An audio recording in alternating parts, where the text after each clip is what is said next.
Maluwag guys. Suda pang korento kasi kalog din ito eh, bali wala eh.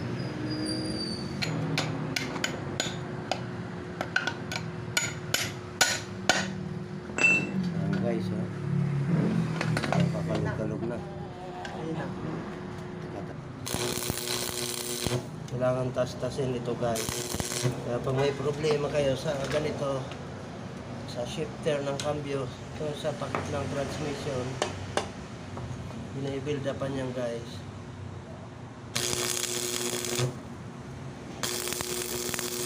I-off mo muna. Okay. Ayan na guys, oh. Ayos sa ayos guys. Oh.